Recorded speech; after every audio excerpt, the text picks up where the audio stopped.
नमस्कार दोस्तों, मैं हूं अभिषेक और आज मैं बात करने जा रहा हूं कवि रामधारी सिंह दिनकर द्वारा लिखी गई कविता जिसका शीर्षक है रश्मि रथी। तो चलिए दोस्तों, शुरू से इस कविता को समझते हैं। तो दोस्तों, यहाँ पहले सर्ग की शुरुआत में कवि ने अग्नि के समान ऊर्जावान और पवित्र पुरुषों की पृष्ठभूमि बनाकर कर्ण का परिचय दिया है। कर्ण की माता कुंती थी और पिता सूर्य थे।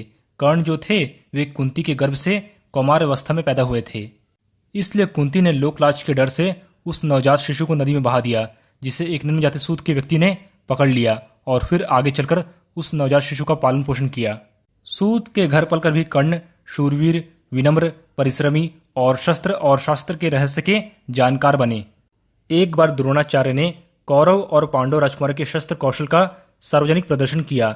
सभी लोग अर्जुन की बाण विद्या पर मोहित हो गए, लेकिन तभी धनुष बाण लेकर कर्ण भी सभा में उपस्थित हो गया और फिर उसने अर्जुन को द्वंद्व युद्ध के लिए चुनौती दी।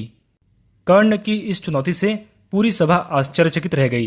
तभी कृपाचार्य ने उसका नाम, जाति और गोत्र पूछे तो कर्ण ने अपने आप को सूतपुत्र बताया। फिर कृपाचार्य ने कहा, हे राजपुत्र, अर्जुन से बराबरी प्राप्त करने के लिए तुम्हें पहले कहीं का राज्य प्राप्त करना चाहिए। इस पर दुर्योधन ने कर्ण की वीरता से मोहित होकर उसे अंग देश का राजा बना दिया और अपना मुकुट उतारकर कर्ण के सिर पर रख दिया। इस उपकार के बदले अत्यधिक भावुक होकर कर्ण हमेशा के लिए दुर्योधन का मित्र बन गया। इधर कौरव कर्ण को सम्मानपूर्वक अपने साथ ले जाते हैं और उधर कुंती दुखद भाग्यहीनता पर मन ही मन दुखी होकर लड़खड़ाती हुई अपने रथ के पास पहुंचती है। तो दोस्तों, यहाँ दूसरे सर्ग की शुरुआत परशुराम के आश्रम वर्णन से होता है। पांडवों के विरोध के कारण द्रोणाचार्य ने जब कर्ण को अपना शिष्य नहीं बनाया तो कर्ण परशुराम के आश्रम में धनुर्विद्या सीखने के लिए जाता है। दरअसल परशुराम जो थे वो क्षत्रिय को शिक्षा नहीं देते थे। कर्ण के कवच और कुंडल देखकर परशुराम ने उसे ब्राह्मण कुमार समझा और अपना शिष्य बना लिया।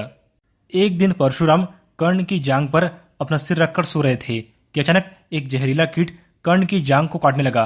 गुरु की नींद ना खुल जाए इस कारण कर्ण अपनी जगह से नहीं हिला। फिर जांघ से बहते रक्त की धारा के स्पर्श से परशुराम ने कहा कि ब्राह्मण में इतनी सहन शक्ति नहीं होती, इसलिए तुम अवश्य ही क्षत्रिय या फिर कोई अन्य जाति के हो। इसके बाद कर्ण स्वीकार कर लेता है कि वह सूत पुत्र है।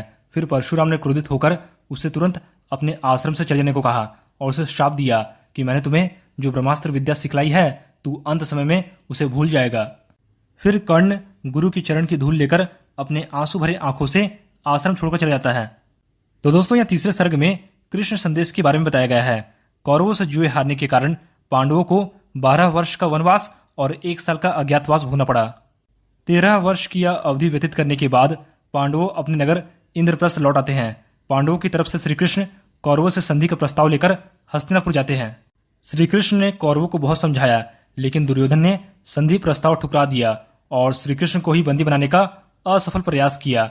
दुर्योधन के ना मानने पर श्री कृष्ण ने कर्ण को समझाया कि अब तो युद्ध निश्चित है, लेकिन उसे टालने का एकमात्र यही उपाय है कि तुम दुर्योधन का साथ छोड़ दो, क्योंकि तुम कुंती पुत्र हो। अब तुम ही इस विनाश को रोक सकते हो। इस पर कर्ण आहत होकर व्यंग्यपूर्वक पूछता है कि आज आप मुझे कुंती पुत्र बताते हैं, आपने उस दिन क्यों नहीं कहा था जब मैं जाति गोत्रहीन सूतपुत्र बनकर भरी सभा में अपमानित हुआ था।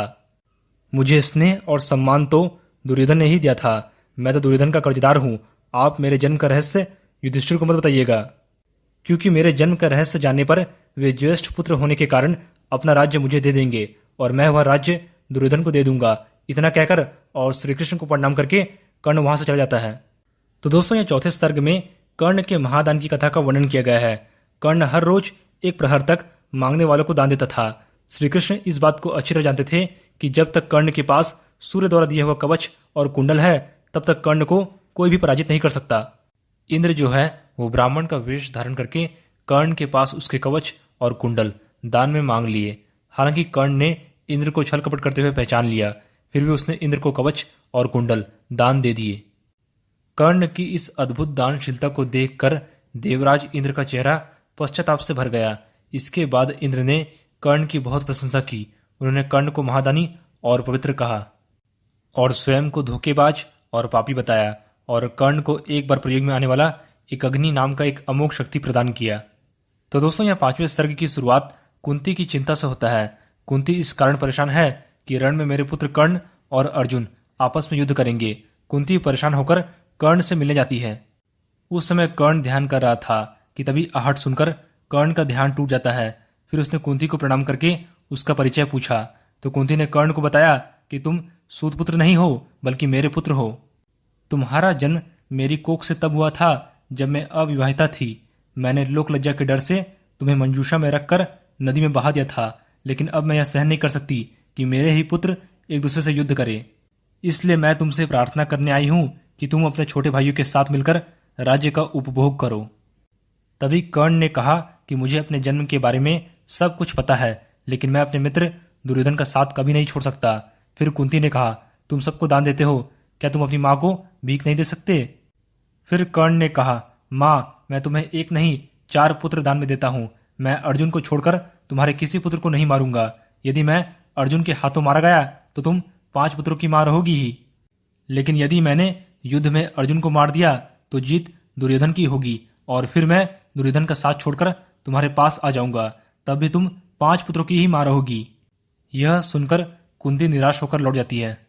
दोस्तों, यह 6ठे सर्ग में शक्ति परीक्षण के बारे में बताया गया है। युद्ध में आहत भीष्म शरशैया पर पड़े हुए हैं। कर्ण उनसे युद्ध के लिए आशीर्वाद लेने जाता है। भीष्म पितामह उन्हें नरसंहार रोकने के लिए समझाते हैं, लेकिन कर्ण नहीं मानता है और भीषण युद्ध शुरू हो जाता है। कर्ण अर्जुन को युद्ध के लिए चुनौती देता है, लेकिन श्री कृष्ण अर्जुन का रथ कर्ण के सामने ही नहीं आने देते, क्योंकि उन्हें डर है कि कर्ण एक अग्नि नाम की एक अमोघ शक्ति का प्रयोग करके अर्जुन को मार देगा। अर्जुन को बचाने के लिए श्री कृष्ण ने भीमपुत्र घटोत्कच को युद्ध भूमि में उतार दिया। घटोत्कच ने घमासान युद्ध किया।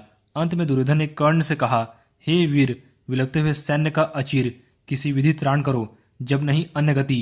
आंख मूंद एक अग्नि का संधान करो, अरि का मस्तक है दूर, अभी अपनों के शीश बचाओ तो, जो मरण पाश है पड़ा प्रथम, उसमें से हमें छुड़ाओ तो। यह सुनकर कर्ण ने भारी नरसंहार करते हुए घटोत्कच पर एक अग्नि का प्रयोग कर दिया, जिससे घटोत्कच मारा गया।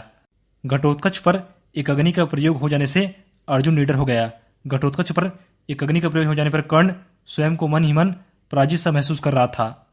दोस्तों, यह 7वें सर्ग में कर्ण के बलिदान की कथा का वर्णन किया गया है। कौरव सेनापति कर्ण ने पांडवों की सेना पर भीषण आक्रमण किया। कर्ण की आवाज से पांडव सेना में भगदड़ मच जाती है। जब युधिष्ठिर युद्ध भूमि से भागने लगते हैं तो कर्ण उन्हें पकड़ लेता है, लेकिन कुंती को दिए हुए वचन का स्मरण करके वह युधिष्ठिर को छोड़ देता है। इसी प्रकार वह भीम, नकुल और सहदेव को भी पकड़ कर छोड़ देता है। कर्ण का सारथी शल्य उसके रथ को अर्जुन के रथ के सामने ले जाता है। कर्ण के भीषण बाण प्रहार से अर्जुन बेहोश हो जाता है। चेतना लौटने पर श्री कृष्ण अर्जुन को दोबारा कर्ण से युद्ध करने के लिए उत्तेजित करते हैं। दोनों तरफ से घमासान युद्ध होता है। तभी कर्ण के रथ का पहिया रथ के कीचड़ में फंस जाता है। जब कर्ण रथ से उतरकर पहिया निकालने लगता है तो इसी समय श्री कृष्ण अर्जुन को कर्ण पर बाण प्रहार करने के लिए कहते हैं। खड़ा है देखता क्या मौन भोले, शरासन तान, बस अवसर यही है, घड़ी फिर और मिलने की नहीं है। विषिक कोई गले के पार कर दे, अभी ही शत्रु का संहार कर दे। फिर कर्ण धर्म का नाम लेता है तो श्री कृष्ण पहले उसे कौरवों के बुरे कर्म की याद दिलाते हैं। इसी बातचीत में अवसर देखकर अर्जुन कर्ण पर प्रहार कर देता है और फिर कर्ण की मृत्यु हो जाती है। अंत में सभी लोग कर्ण की मृत्यु पर खुश है, लेकिन श्री कृष्ण दुखी है। वे युधिष्ठिर से कहते हैं कि विजय तो अवश्य मिली, लेकिन मर्यादा खोकर। वास्तव में चरित्र की दृष्टि से तो कर्ण ही विजय रहा। आप लोग कर्ण को भीष्म और द्रोणाचार्य की तरह ही सम्मान दीजिए। तो दोस्तों, इस वीडियो को लाइक और शेयर करके आप हमारा आत्मविश्वास बढ़ा सकते हैं, और हमारे चैनल पर पहली बार आए हैं तो चैनल को सब्सक्राइब जरूर करें। धन्यवाद।